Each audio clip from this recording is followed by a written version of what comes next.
पाम्पाकुशा एकादशी आश्विन मास के शुक्ल पक्ष की एकादशी होती है। हिंदू धर्म में एकादशी तिथि का विशेष धार्मिक और आध्यात्मिक महत्व माना गया है।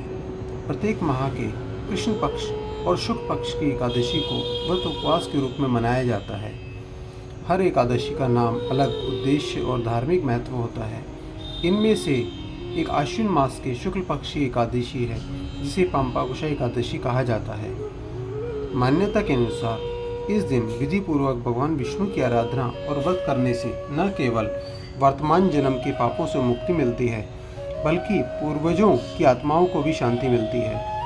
यह भी कहा गया है कि इस व्रत के प्रभाव से पीढ़ियों तक के पापों का नाश होता है और व्रती को धन, सुख और समृद्धि प्राप्त होती है। जो भक्त सच्चे मन से व्रत रखकर भगवान विष्णु की पूजा करते हैं, उसे मोक्ष की प्राप्ति होती है और मृत्यु के पश्चात विष्णु लोक में स्थान मिलता है।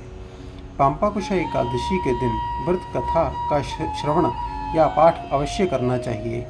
ऐसा करने से व्रत पूर्ण और फलदायक माना जाता है। यह कथा व्रती के मन को आध्यात्मिक शांति देती है और पुण्य फल को कई गुना बढ़ा देती है। पाम्पाकुशा एकादशी व्रत की कथा इस प्रकार से है। एक बार धर्मराज युधिष्ठिर भगवान श्री कृष्ण से कहने लगे कि भगवान, आश्विन मास के शुक्ल पक्ष की एकादशी का नाम क्या है? आप कृपा इसकी विधि और फल बताइए।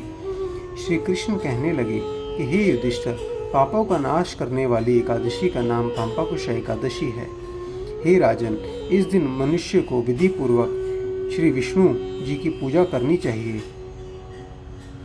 श्री कृष्ण बताते हैं कि प्राचीन समय की बात है, विंध्याचल पर्वत पर एक बहुत ही क्रूर बहेलिया रहता था।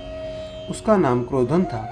उसने जीवन भर निर्दोष पशु पक्षियों की और जीवों की हत्या की थी। इसके साथ ही वह हिंसा, लूटपाट, गलत संगति रखता था, लेकिन उसे अपनी मौत से बहुत डर लगता था। बुरे कर्मों में जीवन व्यतीत करने की वजह से जब उसका अंत समय आया, तो यमराज के अति भयानक दूत उसे अपने साथ नरक ले जाने के लिए आ गए। जब उसे दूत दिखने शुरू हो गए, तो वह समझ गया कि अब उसका अंत करीब आ गया है। तब वह ऋषि अंगिरा के आश्रम पहुंचा, जहां जाकर उसने ऋषि से प्रार्थना की कि आप मेरी सहायता कीजिए। तब ऋषि अंगिरा ने उससे कहा कि पहले तुम यह संकल्प लो कि तुम श्री हरि की शरण में हो, फिर आश्विन मास के शुक्ल पक्ष की आने वाली एकादशी तिथि यानी पाम्पाकुशा एकादशी के व्रत रखना। इससे तुम्हारे सारे पाप नष्ट हो जाएंगे, जिससे तुम्हें नरक में नहीं जाना पड़ेगा। ऋषि के कहने पर क्रोधन ने इसी विधि से व्रत किया। इस व्रत के प्रभाव से उसे यमराज के दूतों से मुक्ति मिली और श्री हरि की शरण प्राप्त हुई। तब से ही पाम्पाकुशा एकादशी का व्रत किया जाने लगा। जो लोग भी अपने पापों से मुक्ति पाना चाहते हों, उन्हें इस दिन व्रत करना चाहिए। ओम नमो भगवते वासुदेवाय। ओम नमो भगवते वासुदेवाय। ओम नमो भगवते वासुदेवाय।